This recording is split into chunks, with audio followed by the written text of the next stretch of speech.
Baik, Assalamualaikum warahmatullahi wabarakatuh teman-teman semua. Hari ini kita akan coba membahas soal TIU persiapan ujian CPNS dan P3K tahun 2021. Mudah-mudahan video ini akan memberikan referensi tambahan teman-teman semua dalam mempersiapkan diri menghadapi ujian CPNS dan P3K. Baik, kita langsung saja ke soal pembahasan kita. Di sini diberikan soal barisan bilangan ya, yaitu 12 min 24, 36 min 48, x. Nah, di sini kita akan mencari nilai x itu sendiri. Nah, kalau kita lihat polanya seperti ini ke sini ya, lihat ya. Itu kan seperti kelipatan 12. Ya, hanya saja tandanya bergantian. Jadi kalau dia 12, maka kalau kelipatan 12 kan berarti jadi 24, kita tambah 12. Ini kita tambah 12 dapat 36. Ini kita tambah 12 48. Ini kita tambah 12 60. Walaupun ini tandanya kan bergantian, ini min plus min. Nah, sini kalau tambah 12 kan 72, tapi dia min. Jadi yang bagian perantaranya selalu bilangan genap ganjil gitu. Jadi dari sini nampak bahwa ini 12, 24, 36, 48. Maka berikutnya adalah 60. Jadi jelas jawabannya adalah C. Ini cukup sederhana ya soalnya. Oke. Oke, soal berikut. Nah, ini ada suatu barisan bilangan. Ada 9, 5, 1, 2, 10, 6, 7, 2, 3, 11. Memandang soal berbentuk barisan bilangan, harus kita lihat keteraturan biasanya ya. Keteraturan atau pola yang teratur gitu. Kalau kita pandang per angka dari sini 9 ke 5, itu kan selisihnya 4, 5 ke 1 selisihnya juga 4, tapi 1 ke 2 naik 1. Malahan 2 ke 10 naik 8, jadi tidak teratur. Berarti tidak mungkin cara begitu. Nah, tanda kuncinya adalah kita harus lihat keteraturan. Gitu ya, teraturan. Jadi kalau keterurutan, kalau kita lihat di sini, ini lihat 9 ke 10. Kan yang dilompatinya adalah 3 bilangan. 1, 2, 3. 10 ke 11. Karena kan juga 3 bilangan. Ini juga 5 ke 6. Maka 6 ke 7. Begitu. Dengan cara yang sama, angka 1 juga ya. 1 lompat 3 bilangan. 1 ke 2. Maka 2 menjadi ke sini adalah 3 gitu. Ya. Jadi jelas jawabannya adalah A. Jadi kalau barisan-barisan seperti ini kita harus lihat keteraturannya. Bisa jadi ini kan lompat 3. Bisa jadi ada lompat 2 atau lompat 1 atau tidak lompat sama sekali. Yang paling penting adalah kita lihat keteraturannya. Ya, kalau dalam ini 9, 10, 11, maka berikutnya ada 12. Hanya saja dia melompati 3 bilangan gitu. Oke?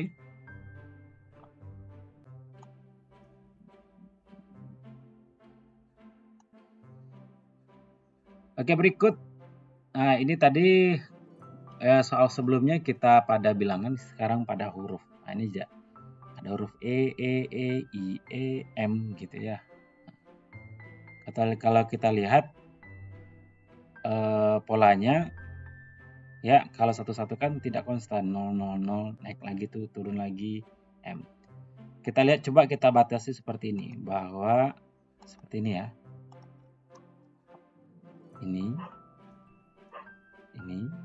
Ini kan tetap E jadinya, lihat. Maka di sini adalah E. Nah, tapi kalau ini E ke I ke M, lihat. E ke I. Berarti sebelumnya adalah F, G, H. Berarti kan ada 3 ya. I ada 3 lagi. J, K, L kan 3. Maka setelahnya adalah M. Berarti benar kan? E, I, M. Berarti E, I, M. Maka kalau setelah M ambil 3 lagi, berarti N, O, P.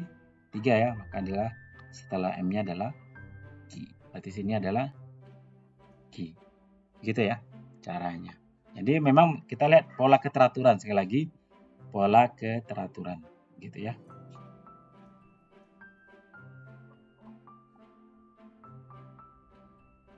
Oke, kita masih huruf juga. Di sini C, D, F, H, I, K, K, M, N. Coba kita tulis ulang dulu. C, D, F, F, H, I, oh sorry, I ya. Ada I, K, K, M, N gitu ya.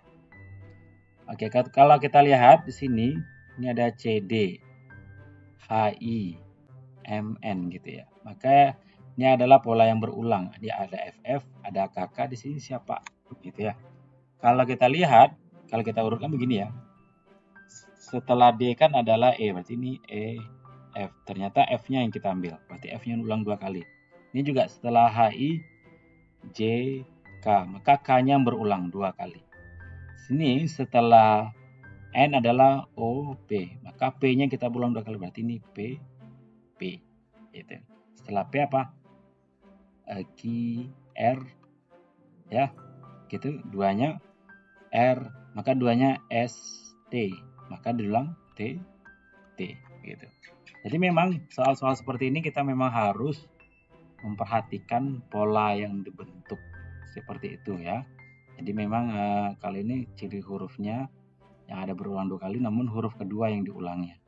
Ini juga JK, K-nya harus diulangannya. OP, P juga yang harus diulang. Jadi jawabannya adalah P, B ya, yaitu P.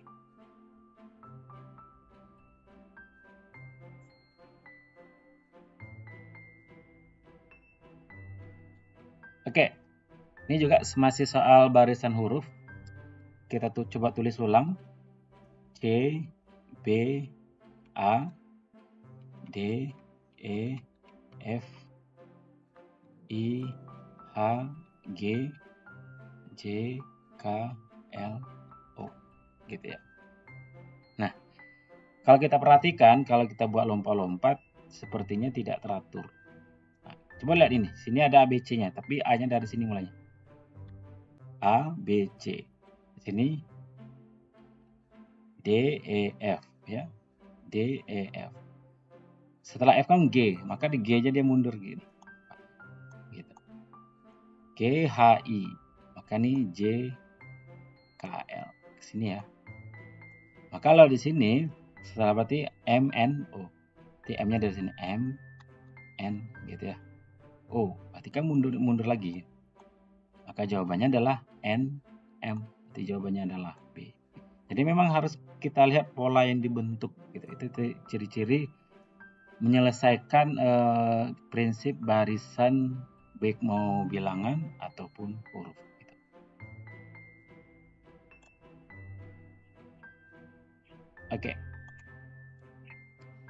Oke, kalau tadi barisan baik bilangan dan huruf, sekarang kita lihat penjumlahan pecahan ya. Nah, di sini bunyi kalimatnya cukup rancu ya. Berapakah yang harus dikurangkan dari penjumlahan setengah dan sepertiga agar diperoleh rata-ratanya seperenam? Gitu ya. Artinya kita jumlahkan setengah dan sepertiga dan kita harus cari suatu bilangan sehingga rata-ratanya adalah seperenam. Oke, kita coba jumlahkan setengah dan sepertiga. Setengah ditambah 1/3. Berarti kita samakan penyebutnya, yaitu 3 dengan 2, 6. Jadi cukup kita kalikan silang. 3 ini kalikan ke 1, 2 ini kalikan ke 1. Berarti ini kita dapat 3 ditambah 2, yaitu 5/6. Oke, berarti jumlah setengah dan sepertiga adalah 5/6. Nah, misalkan bilangan yang ingin kita kurangkan adalah A. Misalkan bilangannya adalah X yang ingin kita kurangkan gitu ya. Nah, karena rata-ratanya harus per 6. Artinya 5/6 kita tambah dengan X. Kita rata-rata ya. Berarti banyak bilangnya 2. Itu sama dengan 1/6 gitu. Nah, kalau kita kali silangkan berarti ini 5/6 ditambah X Berarti ini 2 ini kita kalikan ke 1. Berarti dapat 2/6. Artinya apa? X sama dengan 2/6 dikurang 5/6. Yaitu min 3/6. Kalau kita sederhanakan adalah min setengah. Berarti X-nya adalah, karena dikurangkan min itu, berarti dia setengah. Jadi jawabannya adalah C. Jadi memang kita harus sangat memahami apa yang harus dimaksud dengan soal. Begitu ya.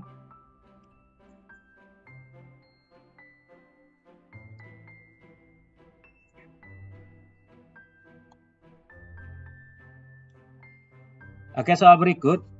Diketahui sebuah bilangan pecahan, jika pembilang ditambah 1 dan penyebut ditambah 2, maka hasilnya 3/5. Namun, jika pembilang dikurang 1 dan penyebut ditambah 4, maka hasilnya adalah. Oke. Pertama, kita misalkan aja pecahan itu adalah A per B. Gitu. Nah, di sini pernyataan pertama yaitu pembilangnya kita tambah 1 dan penyebutnya kita tambah 2. Artinya, A ditambah 1 per B ditambah 2, maka kita dapatkan ini adalah 3/5. Gitu. Yang ditanya adalah jika pembilang dikurang 1 dan penyebut ditambah 4. Gitu. Berapa? Gitu ya. Nah, dari sini kita cocokkan saja caranya. Gampang sekali ini. Berarti A ditambah 1 kita anggap nilainya 3. Berarti kita dapat A-nya adalah 2. Begitu juga dengan yang 5. B tambah 2 sama dengan 5. Maka B sama dengan 5 dikurang 2 yaitu 3. Maka yang ditanya adalah A kurang 1 per B tambah 4. Berarti A kita 2. 2 dikurang 1 per 3 ditambah 4. Maka kita peroleh hasilnya adalah 1/7. Jadi jelas jawabannya adalah A. Jadi memang kita menuliskannya sesuai dengan yang ditanyakan. Kalau dia pecahan, maka dia A per B, gitu ya. Itu pembilangnya ditambah 1 ini dia, dan penyebutnya ditambah 2 ini dia. Maka dapat 3/5. Artinya dari sini A tambah 1-nya adalah 3, B tambah 2-nya adalah 5. Maka kita peroleh A dengan B.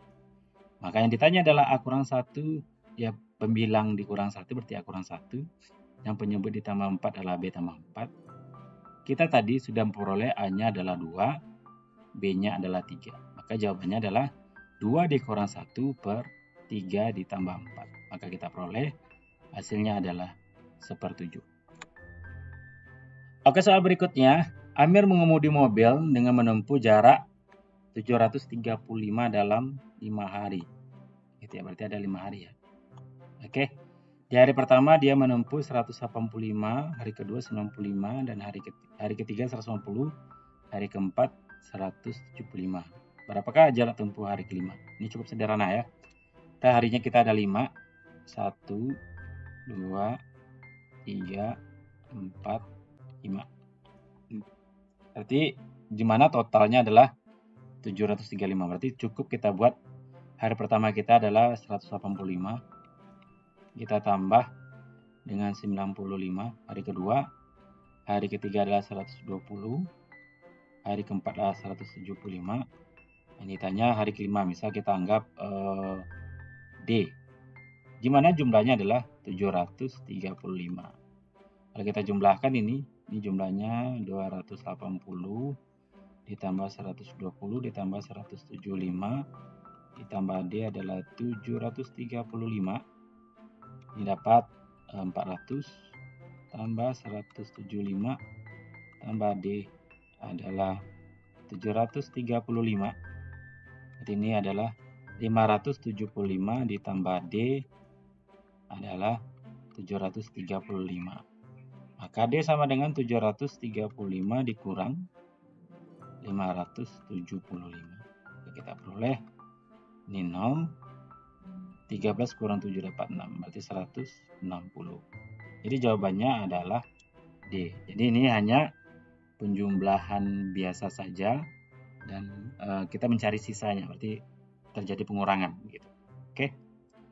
Oke, soal berikut Andi dapat mengisi kolam ikan dalam waktu 30 menit, bedu dalam 45 menit, dan catur hanya bisa menyelesaikan 1,5 jam. Berapakah waktu yang dibutuhkan oleh mereka bertiga bekerja mengisi kolam? Oke. Kita anggap isi kolamnya, isi kolam sama dengan X ya. X, ikan gitu ya. Andi bisa melakukan dalam 30 menit, berarti X per 30. Bedu itu bisa melakukan dalam 45 menit, berarti X per 45 menit. Oke. Sedangkan catur itu dalam 1,5 jam. Ingat 1 jam itu 60 menit, maka 1,5 jam itu 90 menit. Berarti X per 90 gitu. Pertanyaannya adalah mereka bagi berapa waktu yang dibutuhkan jika mereka bertiga bekerja sama.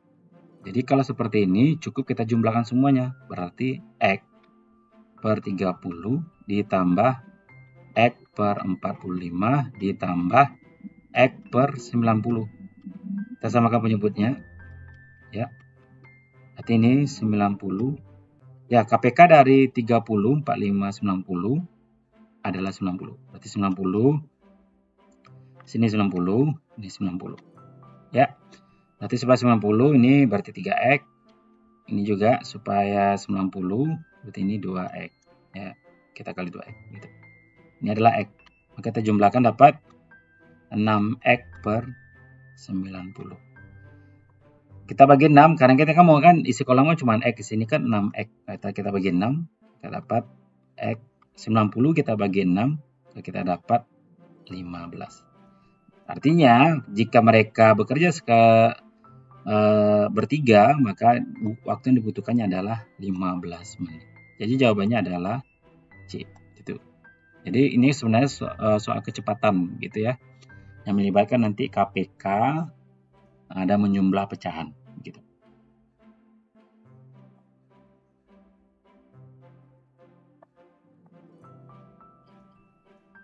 Oke, soal berikut. Jumlah yang harus dibayar untuk 1 tiket dewasa dan 2 tiket anak-anak adalah 165.000.